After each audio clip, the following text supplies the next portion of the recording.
Hello everyone. तो देखो बच्चों, हम लोग CFT पढ़ रहे थे, ठीक है। क्रिस्टल फील्ड थ्योरी की बात कर रहे थे। तो क्रिस्टल फील्ड थ्योरी जो था वो ऑक्टाहेड्रल कॉम्प्लेक्स के अंदर देख लिया था, ठीक है। ऑक्टाहेड्रल कॉम्प्लेक्स को देखने के बाद आज जो हम इस लेक्चर में बात करेंगे वो बात करेंगे कि जो हमारी क्रिस्टल फील्ड थ्योरी होती है वो टेट्राहेड्रल कॉम्प्लेक्स में किस तरीके से होती है, ठीक है। तो आओ देखें, चर्चा करते हैं। हम लोग कोऑर्डिनेशन कंपाउंड में आगे मूव करते हैं और हम लोग जो बात करेंगे वो क्रिस्टल फील्ड स्प्लिटिंग देखेंगे किसके अंदर, एक टेट्राहेड्रल कॉम्प्लेक्स के अंदर बात करेंगे, ठीक है बच्चों। तो देखो क्रिस्टल फील्ड स्प्लिटिंग इन टेट्राहेड्रल कॉम्प्लेक्स, ठीक है। टेट्राहेड्रल कॉम्प्लेक्स में बात करेंगे। ऑक्टाहेड्रल की हम लोगों ने चर्चा कर ली थी भाई, ठीक है। तो देखो टेट्राहेड्रल कॉम्प्लेक्स में, ठीक है, तो जो भी हम क्रिस्टल फील्ड देखेंगे स्प्लिटिंग वो किस में देखेंगे, टेट्राहेड्रल कॉम्प्लेक्स में देखेंगे। समझ गए बात को। तो देखो टेट्राहेड्रल कॉम्प्लेक्स में होता क्या है, जैसे तुम्हारे पास ये मेटल लगा हुआ है, ठीक है, मेटल होगा यहाँ पर इस तरीके से, ठीक है, और यहाँ जो लिगेंड होंगे वो कितने होंगे, 4 होंगे, ठीक है। तो जब लिगेंड 4 होते हैं तो वही क्या होता है, टेट्राहेड्रल ज्योमेट्री होती है। और किसी मेटल के साथ 4 लिगेंड जब लगे हुए होते हैं तो उसी कॉम्प्लेक्स को हम लोग नाम देते हैं, टेट्राहेड्रल कॉम्प्लेक्स का नाम दे देते हैं, ठीक है। अब यहाँ पर देखो इसकी हम लोग ज्योमेट्री बनाए तो ज्योमेट्री किस तरीके से होती है। देखो ये मेटल लगा हुआ है, यहाँ पर सेंटर में मेटल होगा ये, ठीक है, और यहाँ पर 4 लिगेंड लगे होंगे, ठीक है। 4 क्या होंगे, लिगेंड लगे होंगे। एक लिगेंड ये रहा, ठीक है, टेट्राहेड्रल ज्योमेट्री होगी तो दूसरा लिगेंड ये रहा, तीसरा यहाँ पे, ठीक है, और 4th यहाँ पे, ठीक है। ये देख लो, ये जो ज्योमेट्री है वो कौन सी ज्योमेट्री है, एक टेट्राहेड्रल ज्योमेट्री है। समझ गया आपको, ये कैसी ज्योमेट्री है, एक टेट्राहेड्रल ज्योमेट्री है, ठीक है। अब देखो टेट्राहेड्रल ज्योमेट्री में क्या होता है, कोई भी लिगेंड जो होते हैं ना, कोई भी ligand, any ligand present at the axis, present at the axis, वो एक्सिस पर प्रेजेंट होते नहीं है भाई। समझ गए बात को, कि जो टेट्राहेड्रल ज्योमेट्री होती है उसके अंदर देख रहे हो, एक ये यहाँ पे मान लो एक लोब होगी इस तरीके से, ये मान लो कोई भी एक एक्स एक्सिस वाली लोब होगी, ठीक है, तो ये मान लो जेड वाली होगी कोई लोब, ठीक है। तो देख रहे हो लिगेंड कहाँ प्रेजेंट है, ये जो लिगेंड्स होते हैं ना वो प्रेजेंट होते हैं टेट्राहेड्रल कॉम्प्लेक्स के अंदर। किसके अंदर प्रेजेंट होते हैं, एक्सिस पर प्रेजेंट नहीं होते, किसके बीच में होते हैं, इन बिटवीन एक्सिस होते हैं, एक्सिस के बीच में होते हैं। समझ गए बात को, ठीक है। तो कोई पूछे कि जो भाई हमारी जो टेट्राहेड्रल कॉम्प्लेक्स होती है उसके अंदर जो लिगेंड होते हैं वो कहाँ प्रेजेंट होते हैं, वो एक्सिस पर प्रेजेंट नहीं होते, वो टेट्राहेड्रल कॉम्प्लेक्स के अंदर ज्योमेट्री के अंदर जो लिगेंड्स प्रेजेंट होते हैं वो प्रेजेंट होते हैं एक्सिस के बीच में। समझिएगा, तो कहाँ पर, इन बिटवीन एक्सिस, ठीक। तो ना ही कोई भी लिगेंड क्या होता है एक्सिस पर प्रेजेंट नहीं होते, तो कहाँ प्रेजेंट होते हैं, ऑल लिगेंड्स, जितने भी लिगेंड्स होते हैं all ligands are present in between the axis, ठीक है। वो कहाँ प्रेजेंट होते हैं, in between the axis, axis के बीच में प्रेजेंट होते हैं सारे लिगेंड्स। समझ गए बात को। तो एक बात देखो, जब वो सारे लिगेंड्स क्या होते हैं, कहाँ प्रेजेंट होते हैं, एक्सिस के बीच में प्रेजेंट होते हैं, तो वो किस ऑर्बिटल को ज्यादा रिपेल करेंगे, वो उसी ऑर्बिटल के लोब्स को ज्यादा क्या करेंगे, रिपेल करेंगे, जिसके लोब क्या होंगे, इन बिटवीन एक्सिस होंगे। और जब उसको रिपेल ज्यादा करेंगे तो उससे क्या होगी, उसकी एनर्जी बढ़ जाएगी भाई, ठीक है। तो यहां देखो, hence the ligand repelled more lobes which is present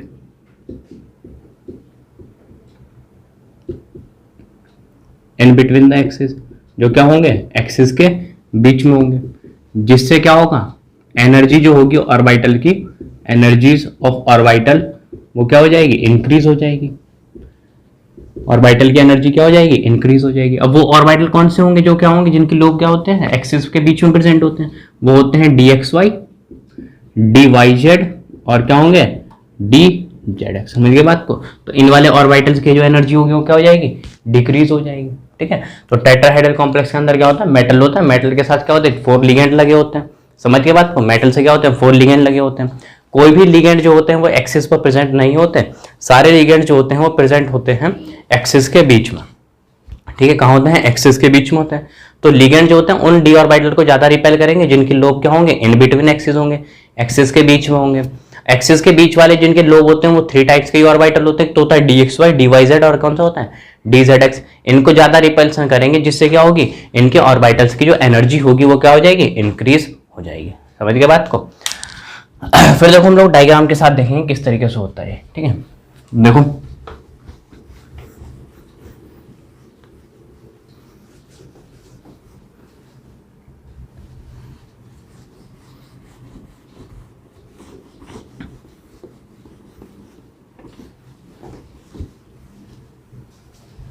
तो देखो हम लोग बात करते हैं। ठीक है, यहाँ पर सबसे पहले हम लोग 5D ऑर्बिटल लेंगे।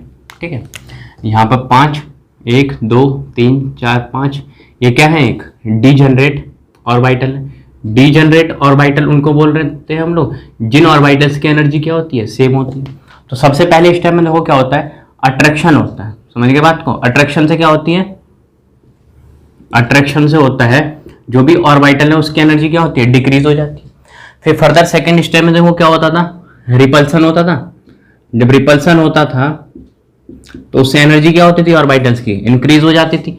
1 2 3 4 5। ठीक, फिर फर्दर देखो क्या होता है, ये स्प्लिट हो जाते हैं। ठीक है, स्प्लिटिंग हो जाती थी इन ऑर्बिटल्स की 2 एनर्जी लेवल के अंदर। ऑक्टाहेड्रल में क्या होता था, जो 2 डी ऑर्बिटल थे उनकी एनर्जी बढ़ जाती थी, dx² - y² और dz² की। लेकिन यहाँ पर टेट्राहेड्रल कॉम्प्लेक्स में देखो क्या होगा, उल्टा हो जाएगा, क्योंकि टेट्राहेड्रल कॉम्प्लेक्स में लिगेंड जो होते हैं कोई भी प्रेजेंट नहीं होंगे एक्सिस पर, सब कहाँ प्रेजेंट होते हैं, एक्सिस के बीच में प्रेजेंट होते हैं। समझ गए बात को। तो उन डी ऑर्बिटल्स के लोब को ज्यादा रिपेल करेंगे, लेकिन जिनके लोब्स क्या होंगे, इन बिटवीन एक्सिस होंगे। तो इन बिटवीन एक्सिस वाले 3 ही थे, DXY, YZ और कौन सा होगा, DZX। तो उनको ज्यादा रिपेल करेंगे तो उनकी एनर्जी क्या होगी, बढ़ जाएगी। तो यहां पर देखो जो 3 डी ऑर्बिटल हैं, 1 2 3, समझ गए बात को। जो 3 डी ऑर्बिटल है उसकी एनर्जी क्या हो गई, फर्दर बढ़ गई, और जो 2 डी ऑर्बिटल उनकी एनर्जी क्या हो गई, कम हो गई। कोई अमीर बन रहा है तो क्या होगा, गरीब बनेगा। तो किसी की एनर्जी बढ़ रही तो किसी की क्या होगी, कम होगी। तो ये देख लो, इस वाले ऑर्बिटल हो गया DXY, ये हो गया DYZ, और ये कौन सा हो गया, DZX। और ये जो 2 डी ऑर्बिटल है DX² - y², और ये क्या हो गया, DZ²। समझ गए बात को। फिर देखो ये सेंटर में जो होता है वो क्या होता है, इसको बोलते हैं हम लोग बैरी सेंटर। ये जो लाइन जा रही है इसको क्या बोलेंगे हम लोग, बैरी सेंटर। ठीक है, तो बैरी सेंटर से ये पता चलता है कि उसके रेस्पेक्ट में उस ऑर्बिटल्स की एनर्जी क्या होगी, प्लस साइन से रिप्रेजेंट कर देंगे, बढ़ेगी तो, और घटेगी तो किससे, माइनस साइन से रिप्रेजेंट कर देंगे। ठीक है, अब देखो यहां से यहां तक की जो एनर्जी होगी, ठीक है, उसको बोलते हैं हम लोग डेल्टा टी से। ठीक है, ये जो डेल्टा टी का मतलब देखो क्या होता है, डेल्टा टी का मतलब होता है crystal field splitting energy in tetrahedral complex. समझिएगा बात को। डेल्टा टी क्या रिप्रेजेंट करता है कि यहां पर क्या है, क्रिस्टल फील्ड स्प्लिटिंग एनर्जी वो किसकी है, टेट्राहेड्रल कॉम्प्लेक्स की है। ठीक, फिर फर्दर देखो यहां पर ये 3 डी ऑर्बिटल है DXY, DYZ, DZX, इसकी एनर्जी बढ़ गई, और 2 की क्या हो गई, डिक्रीज हो गई, DX² - y² और DZ² की। ठीक है, इनकी मुझे वैल्यू निकालनी है। ठीक है, इनकी वैल्यू देखो किस तरीके से निकलेगी। इस वाले ऑर्बिटल को हम लोग बोलते हैं E, और इसको बोलेंगे हम लोग T2। समझिए बात को। इसको E से रिप्रेजेंट करेंगे और इसको क्या बोलेंगे, T2। अब देखो जब हम लोग ऑक्टाहेड्रल कॉम्प्लेक्स पढ़ रहे थे तो हम लोग T2G का नाम दे रहे थे और EG का नाम दे रहे थे। समझ गए बात को। किसका नाम, EG का और T2G का। यहां पर हम लोग सिंपल 2 जो डी ऑर्बिटल उसका नाम E रखेंगे, और जो 3 डी ऑर्बिटल उसका नाम सिंपल क्या रखेंगे, T2 रखेंगे। G नहीं लगाएंगे यहाँ पर, अभी बताएंगे उसका G का मतलब क्या होता है। ठीक है, इसको वाले को क्या बोलेंगे E, और इसको क्या बोलेंगे T2। मतलब वही है, E का मतलब डबली डीजनरेट, जिन 2 ऑर्बिटल्स की एनर्जी क्या होगी, सेम होगी, और T2 का मतलब भी क्या है, ट्रिपली डीजनरेट। ठीक है, जिन 3 डी ऑर्बिटल्स की एनर्जी क्या होगी, सिमिलर होगी, ऑर्बिटल्स की एनर्जी क्या होगी, सिमिलर होगी। अब देखो इसकी वैल्यू निकालते हैं। ओवरऑल क्या है, 5 होता है नीचे, ओवरऑल क्या होता है, 5 होता है। इसका रेशियो के बराबर देना है तो कितना हो जाएगा, 3/5, लेकिन किसका होगा, -3/5। समझ गया बात को। माइनस क्यों, क्योंकि बैरी सेंटर के एस्पेक्ट में इसकी एनर्जी डिक्रीज हो रही है, तो इसको डिवाइड लगा देंगे, कितना आएगा, -0.6 डेल्टी। ठीक है, तो इसकी वैल्यू कितनी आ गई, -0.6 डेल्टी। और जो हम लोग फर्दर इस वाले की बात करें T2 वाले की, तो देखो नीचे कितना रखेंगे हम लोग, 5 रखेंगे टोटल। इसके रेशियो के बराबर दे दो भाई, इस वाले को इसके रेशियो के बराबर दे दो, कितना आ गया, 2/5, तो इसकी वैल्यू देखो कितनी आ गई, इसकी वैल्यू आ गई तुम्हारे पास, लेकिन ये क्या होगा, प्लस का होगा, क्योंकि बेरी सेंटर के रेस्पेक्ट में एनर्जी क्या हो रही है, इंक्रीज हो रही है, तो ये आ गया प्लस का 0.4 डेल टी। इतना समझे नहीं समझे? ठीक है, तो ऑक्टाहेड्रल कॉम्प्लेक्स में जो था वो नीचे वाला क्या था, T2G था, और ऊपर वाला क्या था, EG था। ठीक, और नीचे वाले की वैल्यू जो थी वो -0.4 डेल ओ थी, और इसमें जो है वो नीचे वाले की वैल्यू कितनी है, जिसको हम लोग E बोल रहे हैं, -0.6 डेल टी, और इसमें जो ऊपर जो T2 है उसकी वैल्यू कितनी आती है, +0.4 डेल टी। ठीक है, ये इतनी सी हम लोगों ने चर्चा कर ली इसके बारे में। ठीक, फिर फर्दर देखो हम लोग ये बात करते हैं कि यहाँ पर हम लोगों ने जी क्यों नहीं लगाया और जी क्यों नहीं लगाया, समझ गए बात को? अब देखो यहाँ पर ये तो पूरा चार्ट हो गया टेट्राहेड्रल कॉम्प्लेक्स में। सबसे पहले एक डिजेनरेट ऑर्बिटल होता है, मेटल के 5 डी ऑर्बिटल्स, डिजेनरेट ऑर्बिटल जिनकी एनर्जी क्या होती है, सिमिलर होती है। फिर फर्दर क्या होता है, पहले स्टेप में अट्रैक्शन होता है, जिससे ऑर्बिटल्स की एनर्जी क्या होती है, डिक्रीज हो जाती है। फिर फर्दर क्या होता है, आगे रिपल्सन होता है, रिपल्सन से एनर्जी क्या होती है, डी ऑर्बिटल्स की इंक्रीज हो जाती है। फिर रिपल्सन की वजह से क्या होता है, स्प्लिटिंग हो जाता है 2 एनर्जी लेवल के अंदर। 3 क्या होते हैं, ऊपर चले जाते हैं ऑर्बिटल, 2 क्या होते हैं, नीचे आ जाते हैं। ठीक है, किस में होता है ये, टेट्राहेड्रल कॉम्प्लेक्स में। और ये जो होता है वो वेरी सेंटर होता है, वो जो लाइन होती है यहां से यहां तक की जो भी स्प्लिटिंग होगी उसको क्या बोलेंगे हम लोग, डेल्टा टी बोलेंगे, क्योंकि वहां पर क्या हो रही है, क्रिस्टल फील्ड स्प्लिटिंग हो रही है किसके अंदर, टेट्राहेड्रल कॉम्प्लेक्स के अंदर, इसलिए डेल टी से रिप्रेजेंट कर दिया। ठीक है, फिर इसकी जो वैल्यू आती है वो कितनी आती है, नीचे वाले की -0.6 डेल टी, और ऊपर कितनी आएगी, प्लस का 0.4 डेल टी। ठीक है, और इस वाले को, नीचे वाले को हम लोग ई बोलेंगे, और ऊपर वाले को हम लोग क्या बोलेंगे, T2 बोलेंगे। ठीक है, जी नहीं लगाएंगे, उसके पीछे तो वो लॉजिक क्या है।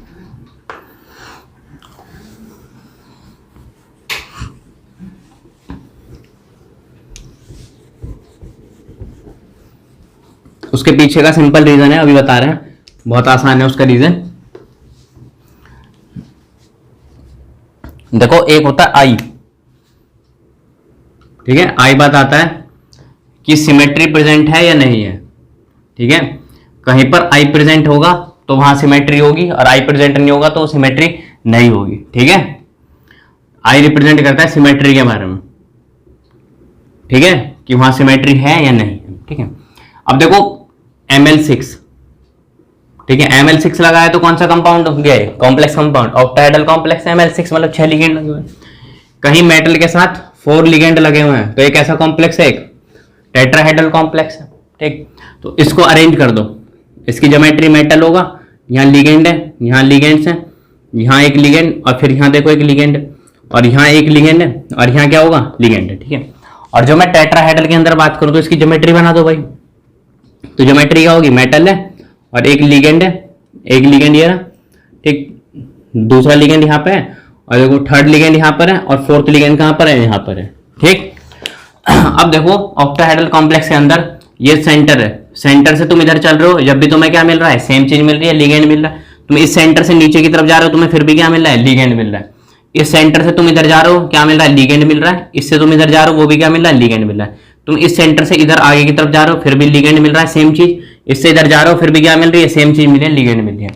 तो मैं बोल सकता हूं कि यहां पर क्या है, एक सेंटर ऑफ सिमेट्री प्रेजेंट है। ठीक है, क्या प्रेजेंट है, सेंटर ऑफ सिमेट्री प्रेजेंट है। कहने का मतलब सेंटर ऑफ सिमेट्री मतलब आई प्रेजेंट है यहाँ पे। ठीक है, आई प्रेजेंट है, आई प्रेजेंट मतलब सेंटर ऑफ सिमेट्री प्रेजेंट है। अब जहां पर भी सेंटर ऑफ सिमेट्री प्रेजेंट होती है उस ऑर्बिटल का नाम देते हैं हम लोग जीरेड। समझ गए बात को, क्या नाम देते हैं, जीरेड, और रिप्रेजेंट करते हैं जी से। ठीक है, स्मॉल जी से रिप्रेजेंट करते हैं, जहां पे सेंटर ऑफ सिमेट्री प्रेजेंट होगी, कहने का मतलब आई प्रेजेंट होगा। अब यहां देखो, तुम सेंटर है यहाँ पे, इस सेंटर से तुम इधर जा रहे हो, लिगेंड मिल रहा है, लेकिन तुम इस सेंटर से नीचे की तरफ जा रहे हो तो तुम्हें कोई लिगेंड ही नहीं मिल रहा। तो कहने का मतलब है यहाँ पर क्या है, आई अब्सेंट है। कहने का मतलब है यहाँ पर सेंटर ऑफ सिमेट्री प्रेजेंट नहीं है। तो जब सेंटर ऑफ सिमेट्री प्रेजेंट नहीं होगा तो उसको क्या बोलेंगे हम लोग, अनजीरेड बोलते हैं। समझ गए बात को, उसको क्या बोलेंगे, अनजीरेड। तो ऑक्टाहेड्रल कॉम्प्लेक्स हम लोग दो वर्ड यूज कर रहे थे, एक तो T2G और एक EG, लेकिन यहां पर हम लोग क्या यूज कर रहे हैं, T2 और एक क्या होगा, E होगा। ठीक है, अब देखो ये भी T2 है और ये E है, यहाँ पे T2 और ये E है, बस फर्क क्या है, यहाँ पर ऑक्टाहेड्रल कॉम्प्लेक्स में हम लोग G वर्ड यूज कर देते हैं। G का रीजन समझ गया, G मतलब क्या होता है, जीरेड होता है, क्योंकि यहाँ पे सेंटर ऑक्टाहेड्रल के अंदर क्या होती है, सेंटर ऑफ सिमेट्री प्रेजेंट होती है, इसलिए हम लोग क्या यूज करते हैं, जीरेड के लिए G लगा देते हैं। लेकिन यहाँ पर सेंटर ऑफ सिमेट्री प्रेजेंट नहीं होती, इसलिए सिंपल इसको T2 और E का नाम लिखते हैं। ठीक है, ये इसके पीछे लॉजिक है लिखने का। अब देखो हम लोग बात करेंगे कि जो हमारी ऑक्टाहेड्रल कॉम्प्लेक्स होती है, ठीक है, उसके अंदर स्प्लिटिंग जो होती है वो ज्यादा क्यों होती है टेट्राहेड्रल से। ठीक है, जब हम लोग फैक्टर्स ऑफ फैक्टिंग देख रहे थे तो उसमें देखा था कि ज्योमेट्री के ऊपर भी डिपेंड करता है, जिसको कोऑर्डिनेशन नंबर से पता लग जाता है। ठीक है, देखो तो उसके पीछे रीजन क्या है। तो हम लोग सिंपल बना रहे हैं टेट्राहेड्रल के लिए। तो टेट्राहेड्रल में 5 d ऑर्बिटल, 2 3 4 5 स्प्लिट करके 3 ऊपर और 2 क्या हो गए नीचे आ गए। ठीक है, और यहां से यहां तक की जो है ये वाली कौन सी है dx square minus y square, और ये कौन सी है dz स्क्वायर। ठीक, और ये वाला ऑर्बिटल है dxy, और ये dyz, और ये dzx। ठीक है, और यहां से यहां तक की जो भी स्प्लिटिंग होगी उसको क्या बोलते हैं हम लोग डेल्टा टी बोलते हैं। ठीक है, और जब हम ऑक्टाहेड्रल में बात करें तो देखो क्या होता है, ये किसका है टेट्राहेड्रल का, ये किसका है टेट्राहेड्रल का है। और जब मैं ऑक्टाहेड्रल की बात करूं तो देखो क्या होगा, इसी तरीके से 5 d ऑर्बिटल होते हैं ऑक्टाहेड्रल में, 2 3 4 5 स्प्लिट करके 2 ऊपर जाते हैं। ठीक है, स्प्लिट करने के बाद कहां जाएंगे 2 ऊपर जाएंगे, 1 और 2, और 3 कहां जाएंगे नीचे आ जाएंगे। समझ गए बात को। ये किसका है, ये वाला जो बनाया था टेट्राहेड्रल का, और ये इधर जो बना रहे हैं हम उसको किसका बना रहे हैं ऑक्टाहेड्रल का। तो इसके अंदर देखो क्या है, ये कौन सा होता है dx square minus y square, और ये कौन सा है dz स्क्वायर, और ये देखो dxy dyz, और ये कौन सा है dzx है। ठीक है, इस वाले ऑर्बिटल का नाम होता है E। ठीक है, और इसकी वैल्यू जो होती है वो होती है माइनस के 0.6 होती है। ठीक है, और इसकी जो वैल्यू है वो कितनी है T2 है, T2 बोलते हैं इसको ऑर्बिटल को, और इसकी जो वैल्यू होती है वो प्लस 0.4 डेल टी, और ये कितना होगा माइनस 0.6 डेल टी। ठीक है, और इस वाले ऑर्बिटल को हम लोग बोलते हैं T2g। ठीक है, और इस वाले को क्या बोलते हैं हम लोग EG का नाम देते हैं। इसकी जो वैल्यू होती है वो होती है माइनस के 0.4 डेल टी। ठीक है, और ये जो EG होता है इसकी वैल्यू होती है प्लस का 0.6 डेल ओ। ठीक है, इसको टी ना करके क्या कहेंगे डेल ओ, क्योंकि ये हम स्प्लिटिंग देख रहे हैं किसके अंदर देख रहे हैं, ये एक ऑक्टाहेड्रल के अंदर देख रहे हैं। ठीक है, तो जी का वर्ड तो सिंपल है कि सेंटर ऑफ सिमेट्री प्रेजेंट है, इसलिए हम लोग जी वर्ड यूज कर रहे हैं। यहां से यहां तक जो स्प्लिटिंग होगी इसको क्या बोलेंगे डेल ओ। डेल ओ मतलब क्या है कि क्रिस्टल फील्ड स्प्लिटिंग एनर्जी किसके अंदर ऑक्टाहेड्रल के अंदर, और इसके अंदर क्या है टेट्राहेड्रल के अंदर। तो देखो यहां पर एक क्वेश्चन उठता है, वो क्वेश्चन ये है कि देखो तुम ये टेट्राहेड्रल वाले की भी ज्योमेट्री देखो और ये ऑक्टाहेड्रल वाले की भी ज्योमेट्री देखो। ठीक है, तो जो ऑक्टाहेड्रल है उसके अंदर देखो स्प्लिटिंग क्या हो रही है ज्यादा हो रही है, ये स्प्लिटिंग क्या है देख रहे हो ज्यादा हो रही है, लेकिन टेट्राहेड्रल के अंदर जो स्प्लिटिंग है वो क्या हो रही है कम हो रही है। ठीक है, तो ऐसा देखो क्यों होता है, y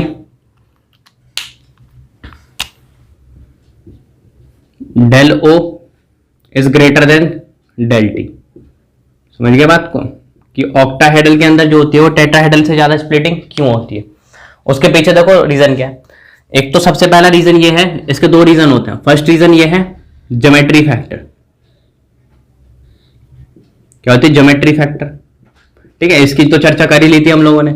ज्योमेट्री फैक्टर में क्या था कि सबसे ज्यादा स्क्वायर प्लेनर, फिर ऑक्टाहेड्रल, फिर क्यूबिक, फिर क्या होता है लास्ट में टेट्राहेड्रल की होती है। ठीक है, यहां पर देखो सेकंड रीजन, इसके 2 रीजन है इसके पीछे कि ऑक्टाहेड्रल की जो क्रिस्टल फील्ड स्प्लिटिंग एनर्जी होती है वो टेट्राहेड्रल से ज्यादा होती है।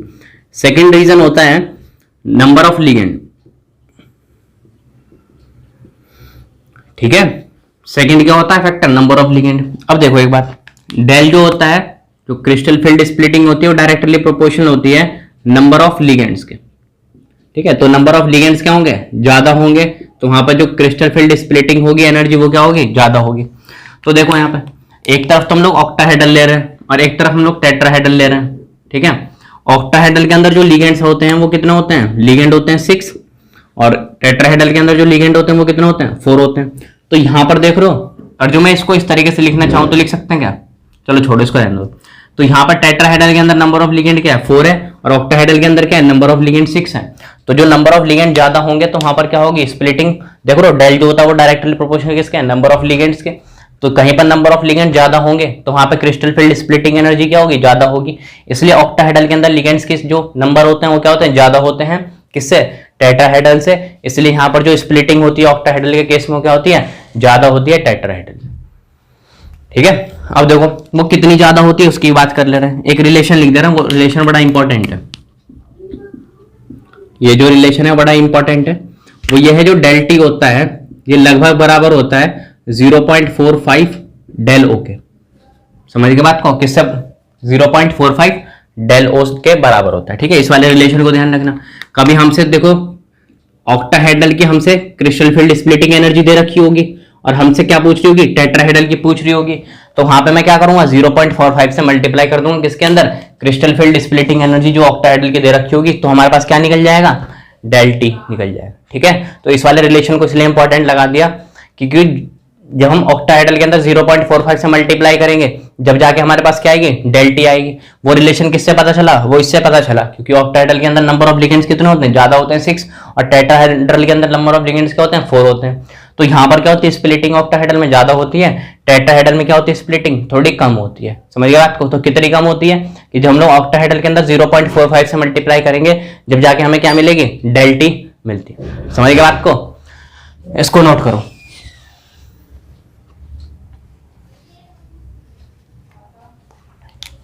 अब देखो एक बात और ध्यान रख लो, जो डेल टी होता है और जो मैं इसी को इस तरीके से लिखना चाहूं तो लिख सकता हूं 4/9 डेल ओ, लिख सकते हैं ना आराम से।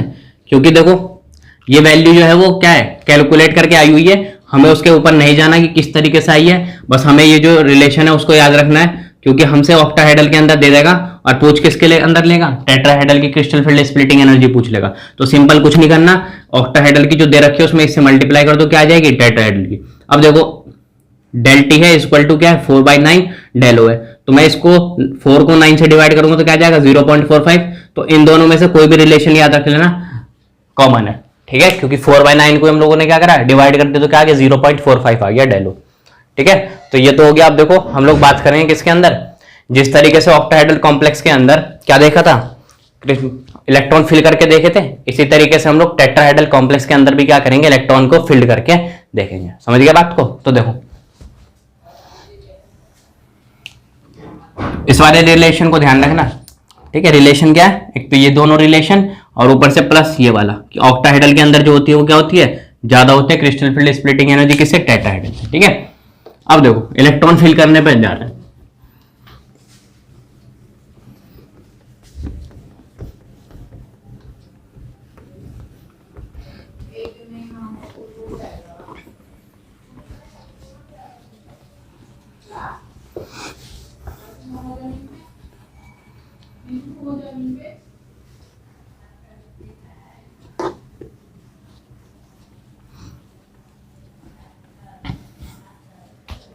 देखो electron filling in tetrahedral complex. ठीक है, electron filling in octahedral, sorry in tetrahedral complex. ठीक है, किसमें बात करेंगे, टेट्राहेड्रल कॉम्प्लेक्स में हम लोग इलेक्ट्रॉन भर के देखेंगे भाई। समझ गए बात को। तो देखो क्या होगा, सबसे पहले कुछ पॉइंट समझ लो। यहां पर जो हमारी स्प्लिटिंग होती है ना, जो डेल टी होती है वो बहुत ज्यादा कम होती है। ठीक है, वेरी लो होती है। और एक बात हमें और पता है कि ऑक्टाहेड्रल जो डेल ओ है उस वो क्या होती है, बहुत ज्यादा होती है किससे, डेल टी से होती है। दो बात हमें पता है, एक तो ऑक्टाहेड्रल के अंदर स्प्लिटिंग क्या होती है, क्रिस्टल फील्ड स्प्लिटिंग एनर्जी ज्यादा होती है किससे, डेल टी से। ठीक है, और जो डेल टी होता है, जो क्रिस्टल फील्ड स्प्लिटिंग होती है टेट्राहेड्रल कॉम्प्लेक्स में, वो भी क्या होती है, बहुत कम होती है। ठीक है, तो दो बात तो हमें पता है। अब एक बात देखो, हमें ये बताओ, जब हमारी डेल टी जो होगी वो बहुत कम होगी, ठीक है, जो डेल टी है वो क्या होगी, बहुत कम होगी। समझ रहे हो बात को, डेल टी क्या होगी, बहुत लो होगी, बहुत कम होगी। तो क्या हमें ये हो सकता है कभी रिलेशन कि डेल जो होगा वो पेयरिंग एनर्जी से ज्यादा हो जाएगा?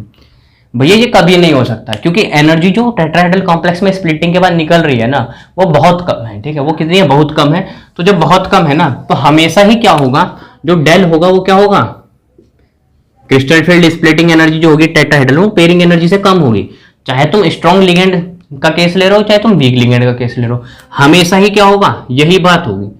उसमें क्या होगी, हमेशा ही एनर्जी क्या होगी, डेल टी कम निकलेगी। जब कम निकलेगी तो हमारे पास रिलेशन क्या होगा कि डेल जो होगा वो कम होगा पेयरिंग एनर्जी से, तो कभी भी पेयरिंग नहीं होगी।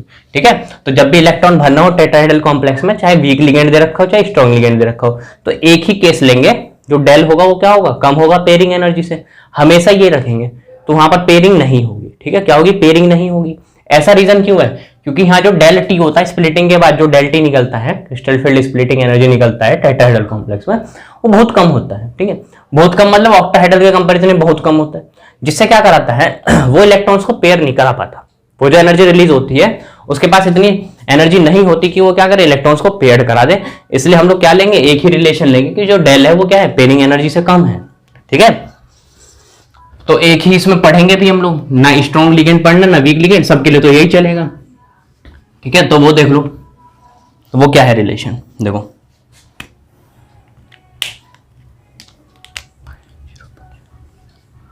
देखो, तो नोट करके लिख दे रहे हम लोग। ठीक है, नोट करके ये है कि सिंपल सी बात है, यहां पर जो डेल जो होगा ना वो क्या होगा, कम होगा, किससे, पेयरिंग एनर्जी। समझ गए बात को, डेल जो होगा वो क्या होगा, कम होगा पेयरिंग एनर्जी से। ये बात जो होगी वो हमेशा ही होगी, ऑलवेज। ठीक है, ऑलवेज मतलब या तो स्ट्रॉन्ग लिगेंड हो या फिर वीक लिगेंड हो, ये बात हमेशा सत्य होगी कि डेल जो होगा वो क्या होगा, पेयरिंग एनर्जी से कम होगा।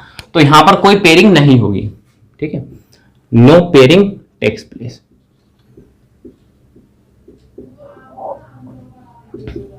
नो पेयरिंग टेक्स प्लेस, वहां पर कोई पेयरिंग नहीं होगी। ठीक है, तो अब देखो इलेक्ट्रॉन भरना शुरू कर रहे हैं टेट्राहेड्रल कॉम्प्लेक्स के अंदर। तो 1 2 3 4 5, सबसे पहले हम लोग D1 सिस्टम देखेंगे भाई। तो D1 में यही 3 d ऑर्बिटल ऊपर और 2 d ऑर्बिटल नीचे। तो D1 का मतलब क्या है कि एक इलेक्ट्रॉन d ऑर्बिटल के अंदर है ये। ठीक है, और ये वाला जो होता था वो E होता था, ये कौन सा होता है, T होता था। इसकी वैल्यू -0.6 डेल टी और इसकी +0.4 डेल टी होती थी। तो एक इलेक्ट्रॉन ये रहा भाई, इसके लिए डेल टी कैलकुलेट कर लो। तो डेल टी निकालना हो इस इलेक्ट्रॉन के लिए तो क्या होगा, -0.6 इंटू एक इलेक्ट्रॉन के लिए 1, कितना होगा, -0.6। ठीक है, इसी तरीके से D2 में देखो करेंगे तो D2 में D2 5 d ऑर्बिटल बना तो 2 3 4 5 स्प्लिट करके 3 ऊपर और 2 नीचे। ये हो गया E और ये क्या हो गया, T2 हो गया। तो ठीक है, तो D के अंदर 2 इलेक्ट्रॉन भरे हुए, 1 2, इसकी वैल्यू -0.6 डेल टी और इसकी कितनी, +0.4 डेल टी। ठीक है, तो एक इलेक्ट्रॉन और यहाँ क्या हो गया, 2 इलेक्ट्रॉन। तो यहाँ पर हम लोग वैल्यू निकालें डेल टी की, तो देखो कितनी निकलेगी, डेल टी निकल जाएगा -0.6 इंटू कितने इलेक्ट्रॉन है, 2 इलेक्ट्रॉन है, कर दो तो कितना आ गया, -1.2। नोट करो उसको। इस तरीके से D3 देखेंगे, D4 D5 इस तरीके से D10 तक पहुंचेंगे। ठीक है,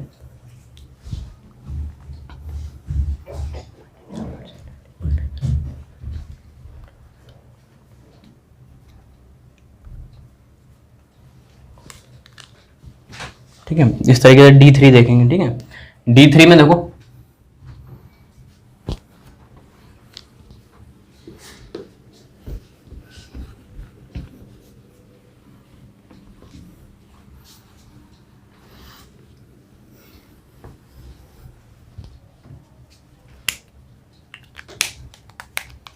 D3 ले रहे हैं। ठीक है, D3 में देखो 1 2 3 4 5 स्प्लिट करके 2 3 ऊपर और 2 नीचे। ठीक है, तो इसमें कितने, 3 इलेक्ट्रॉन, 1 2 3 हो गया E और ये कितना T2 और इसकी वैल्यू -0.6 इसकी +0.4। तो इसके अंदर 3 इलेक्ट्रॉन भर दो, 1 2, पेयरिंग तो कोई होगी नहीं क्योंकि डेल क्या है, पेयरिंग एनर्जी से कम है, तो हमेशा क्या होगी, कोई पेयरिंग नहीं होगी। तो इसके लिए डेल टी निकालना हो तो सिंपल निकाल दो, कितनी होगी वो देख लो, -0.6 इंटू कितने इलेक्ट्रॉन, 1 और 2, ये 2 इलेक्ट्रॉन है, प्लस फिर 0.4 इंटू कितने इलेक्ट्रॉन है, 1 इलेक्ट्रॉन है, कर दो तो कितना आ गया, -1.2 प्लस 0.4, तो ये कितना आ गया, -0.8 आ गया। ठीक है, इस तरीके से देखो D4 सिस्टम की बात करें हम लोग, तो D4 सिस्टम की जब बात करेंगे तो देखो क्या होगा, 1 2 3 4 5 स्प्लिट करके 3 ऊपर और 2 नीचे। ठीक है, तो इस वाले को बोलेंगे हम लोग E और इसको T2, इसकी वैल्यू -0.6 और इसकी +0.4 होगी, ठीक है, प्लस के 0.4। डी के अंदर 4 इलेक्ट्रॉन भर दो, 2 3 4, ये 4 इलेक्ट्रॉन भर दिए हम लोगों ने। तो यहाँ देखो 1 2 3 4, क्योंकि पेयरिंग तो होगी नहीं, तो यहाँ पे देखो डेल्टी कितना आ जाएगा, डेल्टी निकालना हो तो सिंपल देखो -0.6 इंटू कितने इलेक्ट्रॉन, 1 2 इलेक्ट्रॉन प्लस, फिर देखो 0.4, ठीक है, इंटू कितने इलेक्ट्रॉन, 1 2 इलेक्ट्रॉन। इसको कैलकुलेट करना है तो क्या आ जाएगा हमारे पास, D4 सिस्टम के लिए डेल्टी की वैल्यू है। इस तरीके से देखो D5 में 1 2 3 4 5 स्प्लिट करके 3 ऊपर और 2 क्या होंगे, नीचे आ जाएंगे, ठीक है। तो 5 इलेक्ट्रॉन देखो भाई भर दो इसके अंदर, 1 2 3 4 5, ठीक है। तो ये कौन सा हो गया, E हो गया, और ये कौन सा T2, इसकी वैल्यू -0.6 और इसकी +0.4 होगी, ठीक है। तो 5 इलेक्ट्रॉन भर दो इसके अंदर, 1 2 3 4 और यहाँ क्या हो गया 5, ठीक है, 5 इलेक्ट्रॉन भर दिए। इसके लिए डेल्टा निकालना हो तो सिंपल है, क्या करेंगे भाई, -0.6 लेंगे इंटू कितने इलेक्ट्रॉन, 1 और 2 इलेक्ट्रॉन प्लस, फिर ऊपर वाले के लिए 0.4 इंटू कितने इलेक्ट्रॉन, 1 2 3 इलेक्ट्रॉन, ये कर दो, ठीक है। तो इसको कैलकुलेट कर लेंगे तो हमारी वैल्यू आ जाएगी। तो देखो 0 आ रही होगी है, क्योंकि -1.2 प्लस 1.2, ये कितना आ गया, 0 आ गया, ठीक है। तो D5 सिस्टम में डेल्टा कितना आता है, 0 आएगा। अब देखो यहाँ पे D6 सिस्टम की बात करूंगा तो 1 2 3 4 5 स्प्लिट करके 3 ऊपर और 2 नीचे, ठीक है। और ये इस वाले को हम लोग बोलेंगे E और इसको क्या बोलेंगे, T2। तो इसके अंदर 6 इलेक्ट्रॉन भर दो, 1 2 3 4 5 और ये कितना हो गया, 6 हो गया। तो देखो 1 2 3 4 5 और 6, ठीक है, ये 6 हो गए। इसके लिए वैल्यू जो होती है -0.6, इसके लिए +0.4 होगी, ठीक है। और जो मैं डेल्टी निकालूं इसके लिए तो देखो क्या होगा, तो डेल्टी जो होगा वो होता है जितने इलेक्ट्रॉन है उसमें मल्टीप्लाई कर दो -0.6 से, 0.6 इंटू कितने इलेक्ट्रॉन, 1 2 3, ठीक है, प्लस फिर देखो जितने इलेक्ट्रॉन है उसमें क्या करो, 0.4 से मल्टीप्लाई कर दो, तो कितना आ गया 0.4 इंटू कितने इलेक्ट्रॉन, 1 2 3 इलेक्ट्रॉन, इसके लिए कैलकुलेट करो, ठीक है। अब देखो D6 तक कर लिया। अब नेक्स्ट देखो D7 D8 D9 और D10 वो चुटकियों में हो जाएंगे, ठीक है। वो देखो किस तरीके से, जैसे हमारा D7 D8 D9 और D10, ठीक है, ये हो गया, ठीक है। इसको कर लेना D7 D8 D9 D10 कर लेना इस तरीके, जिस तरीके हम लोग D6 करा है। तो हमेशा एक बात ध्यान रखना, जब भी टेट्राहेड्रल कॉम्प्लेक्स में इलेक्ट्रॉन फिल करने जाओ तो कभी भी डेल हमेशा क्या होगा, डेल जो होगा वो पेयरिंग एनर्जी से कम होगा, चाहे स्ट्रॉन्ग लिगेंड हो चाहे वीक लिगेंड, वहां पर कोई पेयरिंग नहीं होगी, ठीक है। तो D7 D8 D9 D10 कर लेना। अब देखो एक बड़ी इंपॉर्टेंट बात, एक तो होता है हाई, 2 तरीके कॉम्प्लेक्स होंगे, ठीक है, 2 तरीके के कॉम्प्लेक्स होंगे। वो जो कॉम्प्लेक्स होंगे 2 तरीके के कौन से होंगे, एक तो होता है हाई स्पिन कॉम्प्लेक्स, ठीक है, एक तो होगा हाई स्पिन कॉम्प्लेक्स, ये CFT में यूज होती है, हाई स्पिन कॉम्प्लेक्स लो स्पिन कॉम्प्लेक्स। एक तो होगा हाई स्पिन कॉम्प्लेक्स, इसका मतलब बता रहे, कहीं बुक में लिखा होता है हाई स्पिन कॉम्प्लेक्स बताओ या फिर लो स्पिन, और कहीं कॉम्प्लेक्स क्या होगा, लो स्पिन कॉम्प्लेक्स बनेगा, ठीक है। तो इसका मतलब समझो क्या होता है, कॉम्प्लेक्स 2 तरीके के बनेंगे, एक तो हाई स्पिन कॉम्प्लेक्स और एक दूसरा लो स्पिन कॉम्प्लेक्स। समझ गए बात को, 2 तरीके कॉम्प्लेक्स हैं, एक तो हाई स्पिन कॉम्प्लेक्स और दूसरा क्या है, लो स्पिन कॉम्प्लेक्स है, ठीक है। अब देखो क्या होगा, जैसे तुम्हारे पास स्ट्रॉन्ग लिगेंड है, ठीक है, कोई भी देखो जैसे 1 2 3 4 5, तो यहाँ पर ऑक्टाहेड्रल की मैं बात कर रहा हूँ, तो 2 ऊपर और 3 नीचे, ठीक है। ये कौन सा T2G और ये कौन सा होगा, EG होगा, ठीक है। अब इसके अंदर देखो मान लो 6 इलेक्ट कितने, 1 2 3 4, ठीक है, 4। D4 सिस्टम की मैं बात कर रहा हूँ, ठीक है, कौन सा कॉम्प्लेक्स ले रखा है, D4 ले रखा है। अब ये जो D4 ले रखा है और साथ में क्या कर रखा है, ऑक्टाहेड्रल कॉम्प्लेक्स ले रखा है, और ये जो D4 सिस्टम है जो इलेक्ट्रॉन भरेंगे वो किसके लिए भरेंगे, एक स्ट्रॉन्ग लिगेंड के लिए भरेंगे। समझ गए बात को, किसके लिए भरेंगे, स्ट्रॉन्ग लिगेंड के लिए। तो स्ट्रॉन्ग लिगेंड में क्या होता है, ऑक्टाहेड्रल कॉम्प्लेक्स में जो डेल होता है वो क्या होता है, पेयरिंग एनर्जी से ज्यादा होती है, जिससे क्या होती है, पेयरिंग होने लग जाती है इलेक्ट्रॉन्स की, ठीक है। तो यहाँ पर देखो पेयरिंग करा दो, एक कितने 4 इलेक्ट्रॉन भर दो, 2 3 और यहाँ क्या होगा 4, ठीक है, कितने होंगे, 4 होंगे। इसी तरीके से देखो दूसरा केस ले रहा, जब वीक लिगेंड लेंगे क्या होंगे, वीक लिगेंड के किस में लेंगे। अभी D4 सिस्टम को हम लोगों ने किसके साथ लिया, स्ट्रॉन्ग लिगेंड के साथ लिया। इसी तरीके से D4 सिस्टम को हम लोग वीक लिगेंड के साथ लेके देखेंगे, ठीक है। D4 है, इलेक्ट्रॉन भरेंगे ऑक्टाहेड्रल के अंदर, लेकिन लिगेंड कैसा लेंगे, वीक लिगेंड लेंगे। समझ गए बात को, 1 2 3 4 5 स्प्लिट करके 2 ऊपर और 3 कहाँ गए, नीचे, ठीक है। इसको बोलेंगे हम लोग T2G और इसको EG, ठीक है। यहाँ पर EG कर देना इसको, और ये क्या है, T2G, गलत लिखा है, ठीक है, T2G। अब देखो यहाँ पे 4 इलेक्ट्रॉन है इसके अंदर, तो 1 2 3 और ये 4। अब देखो वीक लिगेंड में क्या होता है, जो डेल होता है वो क्या होती है, पेयरिंग एनर्जी से कम होती है, तो भाई पेयरिंग ही नहीं होता वहां पे, ठीक है। तो देखो 1 2 3 4, ठीक है, पेयरिंग। इसमें फर्क देख लो, यहाँ पर पेयरिंग हो गई क्योंकि स्ट्रॉन्ग लिगेंड ले रहे थे, लेकिन यहाँ पर पेयरिंग नहीं हुई क्योंकि वीक लिगेंड था। तो एक बात देखो, मैक्सिमम नंबर में अनपेड इलेक्ट्रॉन किसके अंदर है, इसके अंदर कितने मैक्सिमम नंबर में इलेक्ट्रॉन, अनपेड इलेक्ट्रॉन 1 और 2, 2 ही तो है अनपेड इलेक्ट्रॉन। यहां पर देखो D4 सिस्टम वीक लिगेंड के साथ ले रहा है, तो मैक्सिमम नंबर में अनपेड इलेक्ट्रॉन कितने, 1 2 3 और 1 4। इसमें क्या है, सिर्फ 2 ही इसी कॉम्प्लेक्स के अंदर 2 अनपेड इलेक्ट्रॉन है। इसके अंदर मैक्सिमम अनपेड इलेक्ट्रॉन कितने, 4 है। तो इस वाले कॉम्प्लेक्स के अंदर ज्यादा अनपेड इलेक्ट्रॉन है कि इसके अंदर ज्यादा अनपेड इलेक्ट्रॉन है, इस वाले कॉम्प्लेक्स के अंदर ज्यादा अनपेड इलेक्ट्रॉन है। समझ गए बात को। तो ये वाला कॉम्प्लेक्स कैसा कहलाएगा, ये वाला कॉम्प्लेक्स कहलाएगा तुम्हारा एक हाई स्पिन कॉम्प्लेक्स,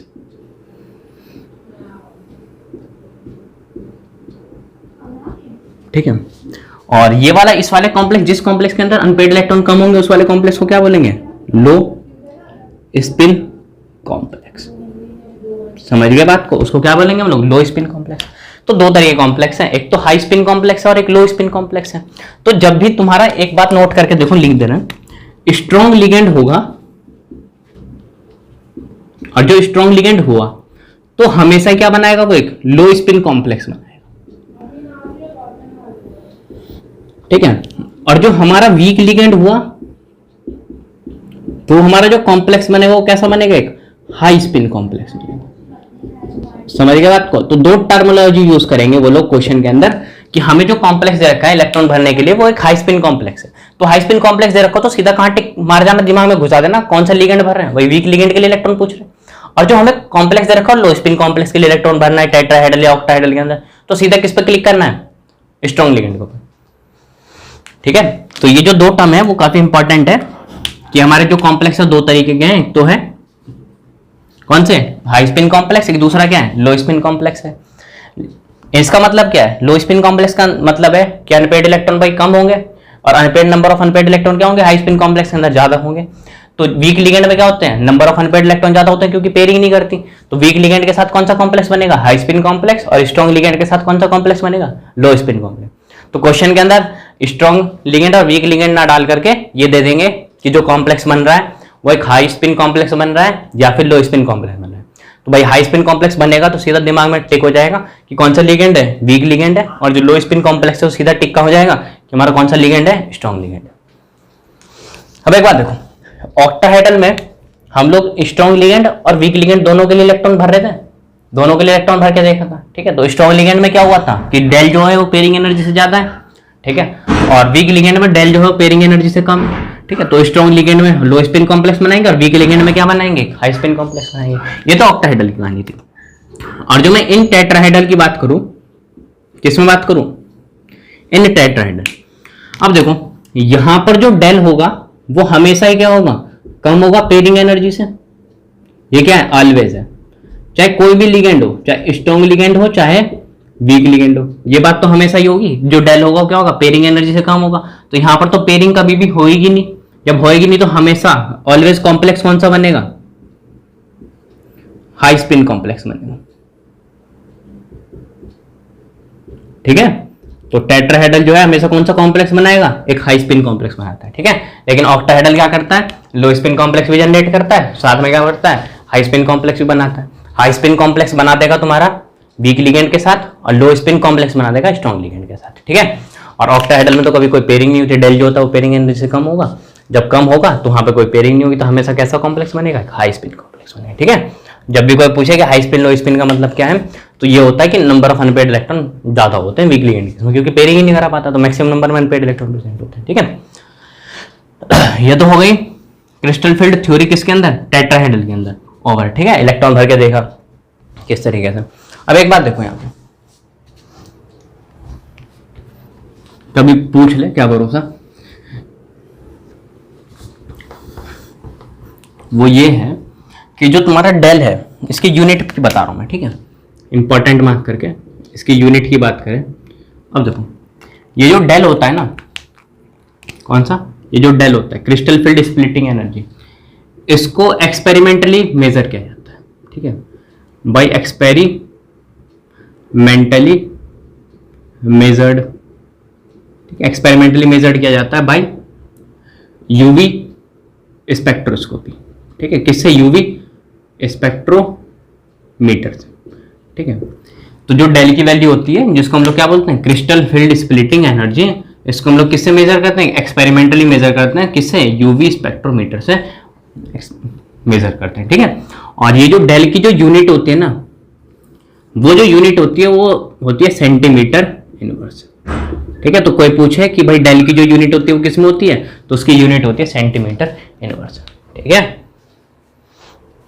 तो देखो बच्चों हम लोगों ने क्रिस्टल फील्ड थ्योरी पढ़ा है, ऑक्टाहेड्रल के अंदर पढ़ा है, टेट्राहेड्रल के अंदर पढ़ा हुआ है। ठीक है, इसी तरीके से हम लोग स्क्वायर प्लेनर कॉम्प्लेक्स के अंदर भी बात करेंगे नेक्स्ट लेक्चर में। ठीक है, लेकिन वहां पर इलेक्ट्रॉन भर के नहीं देखेंगे, जो हमसे सवाल पूछे जाते हैं वो टेट्राहेड्रल और ऑक्टाहेड्रल के अंदर ही हमारे क्वेश्चंस पूछे जाते हैं। ठीक है, इलेक्ट्रॉन भरने के लिए पूछे जाते हैं। ठीक है, और उसकी वैल्यू पूछी जाती है। और बस हम लोग स्क्वायर प्लेनर वगैरह का इसलिए देखेंगे क्योंकि हम लोगों ने पढ़ा था कि स्क्वायर प्लेनर के अंदर क्या होती है, जो CFSE होती है क्रिस्टल फील्ड स्प्लिटिंग एनर्जी, वो क्या होती है, ज्यादा होती है, सबसे ज्यादा, वो क्यों होती है। ठीक है, तो नेक्स्ट लेक्चर में मिलते हैं।